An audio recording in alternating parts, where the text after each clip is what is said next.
All right. We are back with only about 5 minutes delay this time. It's Holy amazing. Moly. All right.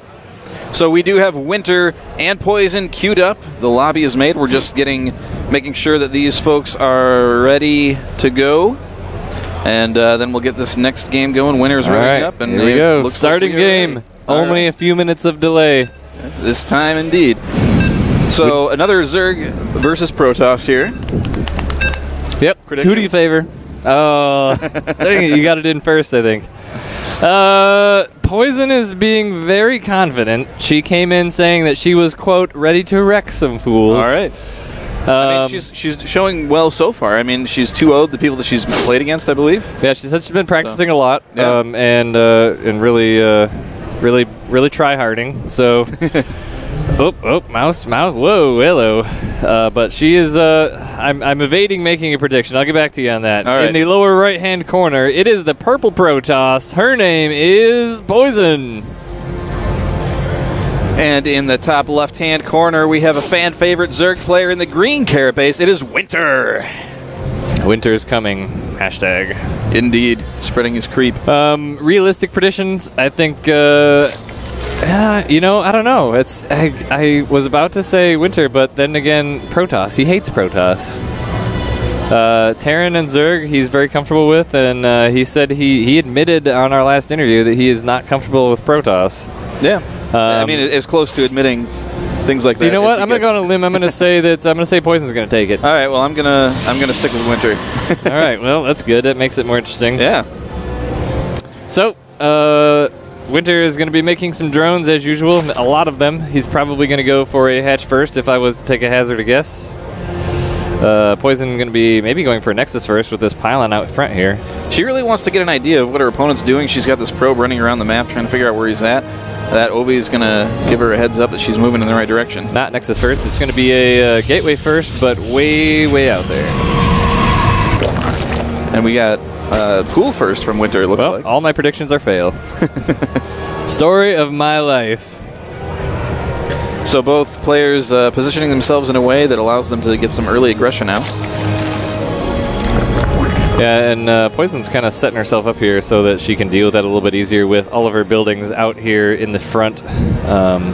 If she can get her base up and get some units out, that'll really be beneficial to her in dealing with the rush that, not rush, but the units that Winter will be making. He does like to poke around a lot, so he'll almost surely be getting out there with 4 to 6 lings to try and harass the base of Poizon here, but she's going to be going, as soon as that gateway finishes, getting down her Nexus, and still holding off on the gas. Going to probably wait until after the Cybercore goes down here to put down a extractor. Poizon continuing to scout with that probe. Oh, it looks like she wants to put down a forward pylon, but this Obi is right on top of her. And, she was able to scout all the stuff that Winter was doing, but she really didn't try anything to harass with him at all, had no intention of trying to delay him anything, just wanted to get an idea of what was going on. Cybercore going down, gas going down for Poizon in her base. Winter, as you said, is getting his stuff configured. I don't believe that Winter does not yet know where Poizon is. He's approaching the top right base and sending an OV to the bottom left. Also splitting up these lings to the towers here. But, Poizon's still got that probe kind of hanging out on the north side of the map and just wants to keep it close to the other side. It does have her lead into her base pretty well walled off there, so she's ready for anything trying to come in. Well, pylon going down. We're going to see a proxy something, I believe, here. So what do you think it's going to be? Stargate? Yeah, that would be my guess. Proxy Stargate Oracle would be a pretty good choice here. Winter, again, beat it into the wall. He's relatively uncomfortable with Protoss. Insanely confident against Zerg and Terran. But he's going to be coming up and seeing where she is now. The Zergling is going to poke the front, not quite tempt the Zealot to take any whacks with his little side blades. But the pylon is now finished up at the top. Looks like she might just be leaving that for some war pins. Maybe going to be going off to the left and putting another pylon down over here, if for nothing else, some vision. Yeah, and she looks like she really wants to have options to be able to hit on either side. Stalker moving forward to try and chase away those lings. Not able to get any hits off on that Overlord as it's on the high ground. Yeah, wants some other shit. can see it, though, just barely. Oh, yeah. I believe that doesn't count as a high ground, maybe. Yeah, I think it was just out of position. Barely. Yeah. So taking a few shots. The Poizon does still have the probe off to the left side. Not sure what she's doing with that yet, but Blink now just started here for Poizon, and some Winter must have some. Oh my, Winter! So Winter is putting down some spore crawlers. He's got some predictions as to what he's going to be seeing. It looks like that's not what he's going to be seeing based on the production of Poizon, but it never hurts to be prepared, right? Right, Roach Warren coming down as well here. And, you know, if he's going to be going roaches, the spore crawlers could be just a safety net against DTs or anything like that, which he hasn't really gotten. You know, just now getting Overlords in, he has not gotten any vision of her main base, so he's really kind of preparing for everything right now. He does know that there's at least 2 stalkers on the board, but yeah, you're right, it's not going to get any vision. He's not going to have any idea of really a whole lot of what's going on in her base. Creep being spread out here through the out of the natural expansion. Winter yet to get a third base going. Looks like he's just going to be piling up some Zerglings here. 14 on the way, Lair on the way as well as +1. Overlord being harassed here by the stalkers of Poizon. Poizon's still just trying to really keep him out, keep his information down. I am not sure that he still has not gotten any information on tech, really. He does see the Gateway and Cybercore at the front, which is not all too unheard of at this stage of the game, but the Zerglings with speed now moving across the map. He does have a good number of them. Haven't seen a Baneling Nest out of him yet. He does like that to do the Baneling Bust of the front of the wall here, although a Dark Shrine coming down for Jacqueline. Yeah, Poizon's going to need to get some units here pretty soon if she wants to deal with this load of Zerglings that are moving their way across the map. They're gearing up to attack. Looks like it's splitting up. Oh, not splitting up. He doesn't really have a way in here, as the ramp here is pretty much the only way. He could catch maybe this Stalker off guard a little bit down here. It's kind of hanging out, was kind of poking away at... Okay, now Blink is going to do... She seems to have no qualms with showing her hand of Blink. Oh no, the Stalker's moving out just as the Lings are coming around, and Winter does seem to sniff it out as he's hot on the trail of those Stalkers with Zergling speed. He should be able to catch them. She will be able to Blink back, but the speed of the Lings will be able to catch them before the cooldown of Blink is available. And all those Stalkers are going to die with fairly minimal Zergling casualties.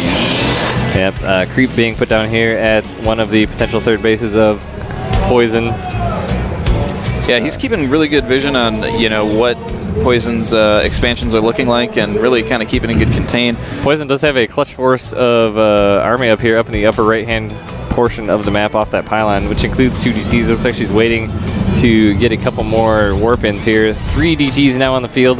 Going to be moving in. Galil Reconstitution. Roach speed is now on the way. Winter is going to see the little ripply waves that are DTs here, trying to corral them with the Overseer. Gets nothing done, so everything's going Winter's way so far. Yeah, Winter really seems to be playing up the top-notch form today. I'm impressed. Yeah, and those, I mean, that force Poizon is not going to be lasting too long here, and after that I suspect that Winter's going to be moving in to try and break this front wall.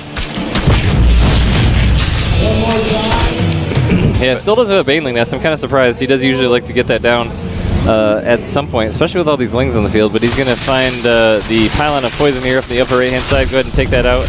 Really not pushing the issue against Poizon here, as he's fairly content to just let her sit back on 2 bases while he continues to expand to a 3rd and eventually a 4th here on the 12 o'clock position. Forge going down for Poizon. It is interesting, though, the different styles of play that we see in Wings of Liberty versus Legacy of the Void, where you know, this 2-base play just kind of doesn't really exist in Legacy of the Void as much now. Looks like Winter's really trying to swell his forces before he tries to do anything and make sure that his bases are well defended, getting another Spore Crawler, getting a Spine Crawler at his 3rd. Zergling's now headed across the map, going to make sure that Poizon is not expanding at all. He does have Overlords on the case to deal with that, but now Poizon going to be moving out to try and take out the Overlord at the 3rd base. She's pretty much getting to the point here, 13 minutes in, where she's going to need to take a 3rd base or she's going to be pretty dead. Winter just doing a small poke right at the front, was able to bait out one of the force fields. Winter now moving across the map with his roaches. Burrow about half done, so he's going to be getting up to the front here and able to burrow right under the units here, blocking it off. There's a cannon there, so they will be revealed, but he will be able to get in now. Going to be able to pick off a few units that are stuck on the bottom there. That's a bit of an awkward spot there for that sentry. One roach is going to pay the ultimate price, though. But the rest of them are moving forward, easily take out single gatekeeper. DT's warped in, but there is an overseer there, so that won't get much done. Stalker's blinking up on the massive roaches. Unfortunately, 5 Stalkers are not going to be able to get it done against this 4th roach. Burrow is completed, so as soon as he feels like it, he can just burrow right under that force field. Poizon bringing in a couple of zealots, going to try and get just whatever she can, but this Zerg force is making its way in. No more Stalkers now, and Poizon is in dire straits here. Roach is moving in and getting that concave around the natural expansion of Poizon, looking like it's going to be the end. You hear the terrified cries of the Dark Templar in the back. It's like, oh, I'm dead. So that will be a victory for Winter going into after game number 1 on Cactus Valley. So we're going to get a map pick here from Poizon. And go into game number 2. But in the meantime, Gallegation, we're at Youmacon. We are at Youmacon, that's right. If you haven't heard of Youmacon, it is an anime convention in Detroit, Michigan. And we are here casting their StarCraft 2 tournament, among other tournaments. That includes Smash Brothers 4. I think they've got a Melee tournament as well. They've got fighting games, and they've got League of Legends. And so we're just in the game room. That's only one of the many attractions to Youmacon this year. They've got all sorts of cool panels and neat fan bases getting together. There's raves, there's all sorts of fun stuff. So if you are in the area, you want to check it out, a day pass is only $35. That gets you access into everything.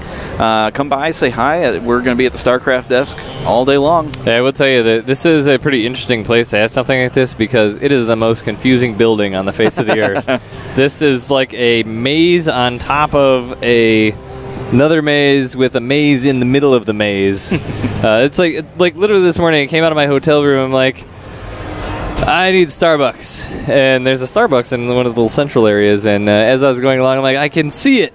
I see the Starbucks.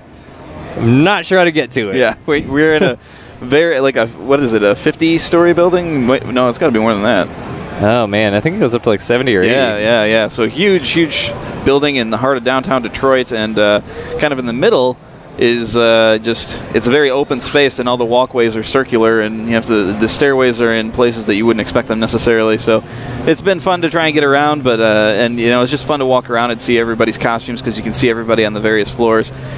So yeah, come on down. The game room is going to be open. I think it's open 24/7 until tomorrow at around 5 o'clock when they shut everything down.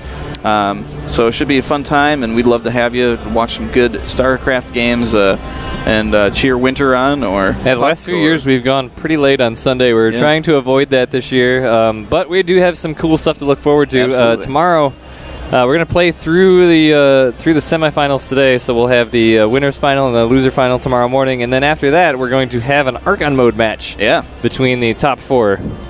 So that'll be fun in and of itself. Get a little bit more Legacy of the Void action before the official launch date. Now, I imagine that Chad has to be super stoked for this, right? Like, are you guys like crazy excited for Legacy of the Void? I'm still getting into it.